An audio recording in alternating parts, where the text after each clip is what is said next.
Dear students, इस video के अंदर हम लोग फ्लूइड मैकेनिक्स पर बेस्ड एक इंपॉर्टेंट कंसेप्ट डिस्कस करने जा रहे हैं। इस कंसेप्ट का टाइटल है thrust force by flowing fluid. ठीक है। तो इस कंसेप्ट को ठीक से समझाने के लिए मैंने आपके लिए एक प्रॉब्लम डिजाइन की है। अगर आप इस प्रॉब्लम को ठीक से समझते हैं और फिर अपने लेवल पे इसको सॉल्व करते हैं पहले, उसके बाद में आप मेरे सॉल्यूशन से लर्न करते हैं, तो आपकी बेस्ट लर्निंग होगी। ठीक है। तो पहले मैं आपको प्रॉब्लम स्टेटमेंट बता देता हूँ। तो मान लीजिए हमारे पास में एक कंटेनर है, ये जो कि फ्लूइड से भरा हुआ है। ठीक है। और फ्लूइड की जो डेंसिटी है वो है रो। और इसके अंदर एक छोटा सा होल है जहां से फ्लूइड लीक करके बाहर गिर रहा है। और उस होल का जो क्रॉस सेक्शन एरिया है वो है ए, स्मॉल ए। और इस होल की जो डेप्थ है from the top of the container वो हमको दी हुई है एच। और ये पूरा का पूरा कंटेनर स्मूथ ग्राउंड पे रखा हुआ है। बाहर एटमॉस्फेरिक प्रेशर पी नॉट है। ये सब हमको दिया हुआ है। अब होगा क्या कि जब इस कंटेनर से फ्लूइड बाहर की तरफ फेंकाएगा, तो कंटेनर के ऊपर भी एक काउंटर रिएक्शन आएगा। यानी कि कंटेनर पीछे की तरफ फेंकाने की कोशिश करेगा। यानी कि अगर हमें इस कंटेनर को स्टेशनरी बनाए रखना है तो हमको हमको इसके ऊपर कुछ एक्सटर्नल फोर्स लगाना पड़ेगा इन द राइट डायरेक्शन। ये एक्सटर्नल फोर्स कितना हमको लगाना पड़ेगा ताकि हम इस कंटेनर को स्टेशनरी रख सकें, वही हमको इस प्रॉब्लम में कैलकुलेट करना है। ठीक है। तो देखिए, मैंने जो यहाँ पे प्रॉब्लम में लिखा है वो मैं आपको समझा देता हूँ। Find the force which we need to apply on the container in order to keep it stationary. ये क्वेश्चन है। आपको गिवन डेटा क्या क्या है? एक तो आपको area of the hole given है। होल को कई बार ऑरिफिस भी कहा जाता है फैंसी लैंग्वेज में। एच जो है वो है depth of the hole from the top. और रो जो है वो है डेंसिटी ऑफ द लिक्विड। ठीक है। तो ये सारा डेटा आपके पास में अवेलेबल है। तो अब मैं आपसे रिक्वेस्ट करूंगा कि आप एक बार वीडियो को पॉज करके खुद से इस प्रॉब्लम को ट्राई कर लें। उसके बाद में आप मेरे सॉल्यूशन से लर्न करें। तो चलिए हम इसको सॉल्व करते हैं। तो देखो, सबसे पहले तो हमें ये समझना पड़ेगा कि ये फोर्स जो आ रहा है कंटेनर के ऊपर, ये आ क्यों रहा है। इसको इंट्यूटिवली समझने के लिए हम एक थॉट एक्सपेरिमेंट कंडक्ट करते हैं। मान लीजिए कि हम स्पेस में गए। ठीक है। और हमारे पास में ऑफ कोर्स स्पेस सूट पहन के गए, बिना स्पेस सूट के नहीं गए। स्पेस सूट हमने पहना और फिर हम स्पेस में चले गए। स्पेस में हमारे पास में मान लो हाथ में एक फुटबॉल है। अब अगर हम फुटबॉल को मान लो राइट डायरेक्शन में अपने से दूर थ्रो कर दें, तो हमारा क्या होगा? हम भी अपोजिट डायरेक्शन में, लेफ्ट डायरेक्शन में थ्रो कर जाएंगे, रिकॉइल करेंगे। है कि नहीं? ये क्यों हो रहा है? क्योंकि जब हमने फुटबॉल को थ्रो किया तो हमने फुटबॉल के ऊपर राइट डायरेक्शन में कुछ फोर्स लगाया। तो लॉ ऑफ एक्शन रिएक्शन जो न्यूटन थर्ड लॉ है, उसके हिसाब से हमारे ऊपर भी अपोजिट डायरेक्शन में सेम फोर्स आ जाएगा, जिसके कारण हम अपोजिट डायरेक्शन में रिकॉइल कर गए। सेम चीज यहाँ पे हो रही है। यहाँ पर क्या हो रहा है? कंटेनर जो है ये फ्लूइड को बाहर की तरफ फेंक रहा है। फेंक रहा होगा तो कुछ फोर्स लगा रहा होगा ये। है ना? ये जो कंटेनर है ये फ्लूइड एलिमेंट्स को बाहर की तरफ कुछ फोर्स लगा रहा है कंटिन्यूअसली। तो फेंक रहा है यानी कि कुछ फोर्स लगा रहा होगा। तो एक्शन रिएक्शन के कारण ये जो फ्लूइड एलिमेंट्स हैं या जो फ्लूइड है, ये भी फिर कंटेनर के ऊपर अपोजिट डायरेक्शन में उतना ही फोर्स लगा देंगे। है ना? अगर कंटेनर फ्लूइड के ऊपर फोर्स लगाएगा राइट डायरेक्शन में उसको बाहर थ्रो करने के लिए, तो फ्लूइड भी कंटेनर के ऊपर अपोजिट डायरेक्शन में उतना ही फोर्स लगा देगा, जिस तरीके से जब हमने फुटबॉल फेंकी थी तो हमारे ऊपर भी अपोजिट डायरेक्शन में फोर्स आया। तो अगर कंटेनर के ऊपर लेफ्ट डायरेक्शन में फोर्स आएगा, क्योंकि उसने फ्लूइड को बाहर फेंका है किसी फोर्स से, तो उसी फोर्स को हमें इस कंटेनर पे राइट डायरेक्शन में बाहर से लगाना पड़ेगा, ताकि हम इस कंटेनर को स्टेशनरी रख सकें। अगर हमने ये फोर्स नहीं लगाया तो ये जो कंटेनर है ये लेफ्ट डायरेक्शन में एक्सेलरेट करना चालू कर देगा। अगर हम कोई फोर्स नहीं लगाएंगे और सरफेस भी स्मूथ है, तो ये कंटेनर लेफ्ट डायरेक्शन में एक्सेलरेट करना चालू कर देगा। तो ये जो एफ फोर्स है, जो ये हर जगह पे सेम होगा, यही हमको कैलकुलेट करना है इस प्रॉब्लम पे। ठीक है। तो अब मैं होप कर रहा हूँ कि आपको इंट्यूटिवली ये समझ में आ गया होगा कि ये प्रॉब्लम है क्या और ये कहना क्या चाहती है। ठीक है। तो चलिए अब हम इसका सॉल्यूशन देखते हैं। तो मान लेते हैं कि एक डीएम मास इस ऑरिफिस से, जो होल है वहां से बाहर आया है। ठीक है। और उसकी वेलोसिटी बाहर आने के इमीडिएटली बाद वो है वी। ये बाहर आने के इमीडिएटली बाद की वेलोसिटी है। ठीक है, जो कि है वी। ठीक है। और इसकी इनिशियल कंडीशन क्या थी? इस डीएम मास की इनिशियल कंडीशन ये थी कि जस्ट ये बाहर निकलने के पहले कंटेनर के अंदर था, जब इसकी वेलोसिटी थी जीरो।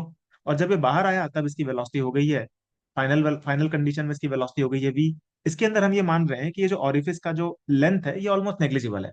तो जब ये डीएम एलिमेंट जस्ट अंदर था तब इसकी वेलोसिटी जीरो थी, जब ये जस्ट बाहर आया है तो इसकी वेलोसिटी हो गई है वी। है ना? जब बाहर निकलेगा तो कुछ वेलोसिटी तो होगी ही। तो ये इनिशियल और final condition of this DM mass हम लोग यहाँ पे शो कर दी। तो डीएम क्या है? डीएम है mass of the fluid which has come out in DT time. एक डीटी टाइम के अंदर कितना मास बाहर आया है वो है डीएम। और इस मास ने जो वेलोसिटी गेन कर ली है वो है वी।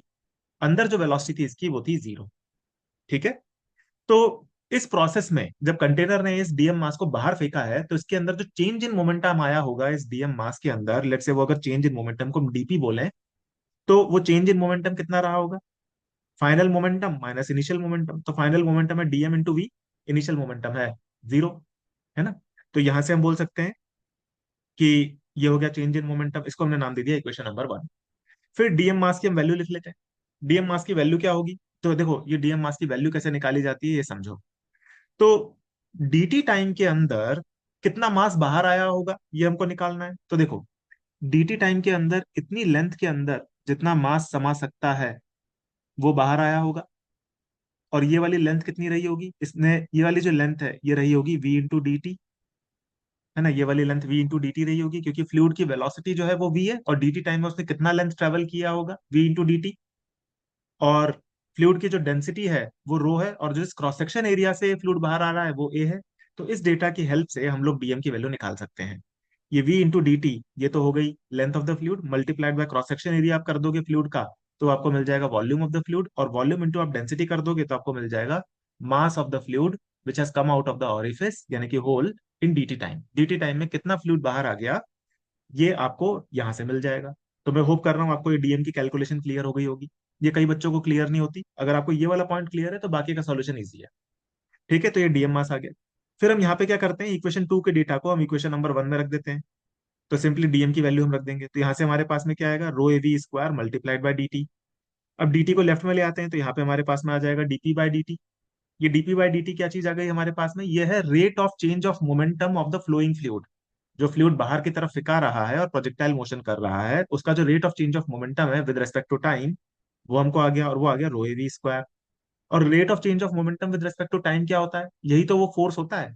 यानी कि जो फ्लूइड के द्वारा जो फोर्स एक्सपीरियंस किया जाएगा इन द आउटवर्ड्स डायरेक्शन, बाहर की डायरेक्शन में जो इसके ऊपर फोर्स आएगा, वो फोर्स एफ हमने कैलकुलेट कर लिया यहाँ पर, उसकी वैल्यू होगी रो ए वी स्क्वायर।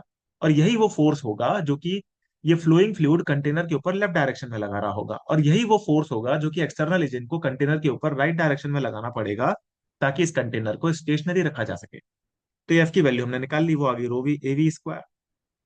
अब ये वी क्या चीज है? वी है वेलोसिटी ऑफ इफ्लक्स। ये फैंसी नेम है, मतलब जिस वेलोसिटी से फ्लूइड इस ओरिफिस के बाहर आ रहा होगा वो वाली वेलोसिटी है वी। मैं होप कर रहा हूँ कि आप लोग बर्नौली इक्वेशन अगर लगाना जानते हैं तो आप ये जानते होंगे कि v की वैल्यू आ जाती है रूट टू जी एच। ये बर्नौली इक्वेशन को अप्लाई करने से आ जाती है। अगर आप इसके टॉप मोस्ट पॉइंट पे और इस ऑरिफिस से जस्ट फ्लूइड जब बाहर निकला है, इन दोनों पॉइंट्स पर अगर आप बर्नौली इक्वेशन लगा देते हैं तो आपको v की value root two G H आ जाती है। ये बात मैं होप करके चल रहा हूँ कि आप जानते होंगे। ठीक है। तो जब आप इस v की वैल्यू को इक्वेशन नंबर 3 में रख देते हो, 4 से 3 में रखते हो, तो आपके पास में dp बाई dt की वैल्यू आ जाती है रो इंटू ए इंटू टू जी एच। ठीक है, ये हमारे पास में आ गया आंसर गिवन डेटा की टर्म्स में। इसके अंदर जो मेरे हिसाब से ज्यादा इंपॉर्टेंट फॉर्मूला है वो है ये, आपको ये वाला फॉर्मूला याद होना चाहिए, रो ए वी स्क्वायर।